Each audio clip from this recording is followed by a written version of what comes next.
नमस्कार, जोहार। मैं नीति भारतीय मनोहर लाल अग्रवाल सरस्वती विद्या मंदिर इंटर महाविद्यालय की हिंदी की व्याख्याता आज आप लोगों के समक्ष कार्नेलिया का गीत भाग 2 प्रस्तुत करने जा रही हूँ। इससे पूर्व मैंने कार्नेलिया का गीत भाग 1 में यहाँ प्रस्तुत गीत के 4 पंक्तियों की व्याख्या की थी। अभी मैं शेष बचे पंक्तियों की व्याख्या आप लोगों के सामने प्रस्तुत कर रही हूँ।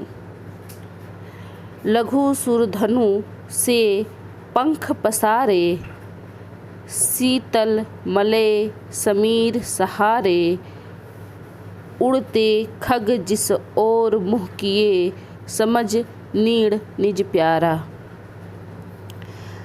यहाँ पर किसी भी पंक्ति को पढ़ते हुए मैंने पहले भी बताया है कि कुछ शब्दार्थ आते हैं और उसकी व्याख्या ज़रूरी हो जाती है। लघु का अर्थ छोटा होता है, सूरधनु का अर्थ इंद्रधनुष, शीतल का अर्थ ठंडा होता है, समीर का अर्थ हवा होता है, मलय का अर्थ सुगंधित होता है, खग का अर्थ पक्षी होता है, नीड़ का अर्थ घोंसला होता है,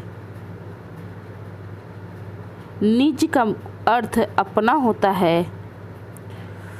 यहाँ पर 2 पंक्तियों में जो शब्दार्थ है उसकी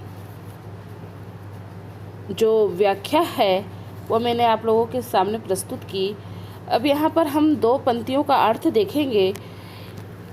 लघु सुरधनु से पंख पसारे, शीतल मलय समीर सहारे, उड़ते खग जिस ओर मुँह किए, समझ नीड़ निज प्यारा।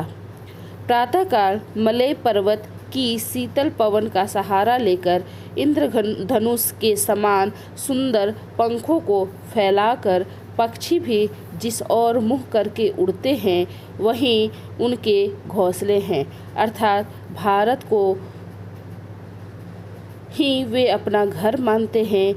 यहाँ कार्नेलिया कहती है कि शीतल मंद पवन के झोंकों के साथ ही चहचहाते पक्षी भी इसे अपनी आश्रय स्थली समझकर इधर ही आ रहे हैं।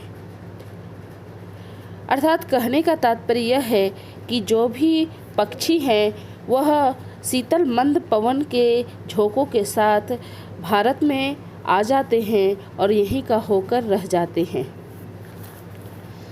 आगे की पंक्तियों को हम देखते हैं। बरसाती आँखों के बादल बनते जहाँ भरे करुणा जल, लहरें टकराती अनंत की पाकर जहाँ किनारा। यहाँ पर हम देखेंगे कि प्रस्तुत पंक्ति में जो जयशंकर प्रसाद जी हैं वह कहना चाहते हैं कि जैसे बादल गर्मी से मुरझाए पौधों पर वर्षा कर उन्हें शीतल जीवन प्रदान करता है, उसी तरह भारत के लोग निराशा भरे लोगों को और उदासी से भरे लोगों को जीवन की प्रेरणा देते हैं, उनकी मदद करते हैं। यहाँ पर जयशंकर प्रसाद जी इस पंक्ति के माध्यम से यह बताना चाहते हैं कि बरसाती आँखों के बादल जो हैं वो करुणा से भरे हुए जल के समान होते हैं। यहाँ पर हमारे भारत में किसी भी प्रकार के मनुष्य आ जाएं जो दुखों से भरे हैं, करुणा से भरे हुए हैं, उन्हें आकर यहाँ पर जीने का सहारा मिलता है। लहरें टकराती अनंत की पाकर जहाँ किनारा। विद्रोही एवं विशाल समुद्र की लहरें भी भारत से टकराकर शांत हो जाती है, अर्थात दूर से आई लहरों को भी भारत में आकर आराम मिलता है, जैसे दूसरे देश से आए हुए लोगों को मिलता है।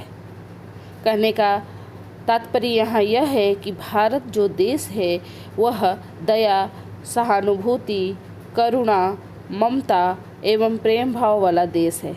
यहाँ के लोग पर पीड़ा से आहत होते हैं, वे दूसरे को भी दुखी नहीं देख सकते हैं और दूसरे की दुखी को देखकर भारतीयों के आँखों से अश्रुधारा बह निकलती है। यहाँ आकर सभी को शांति मिलती है। धन्यवाद।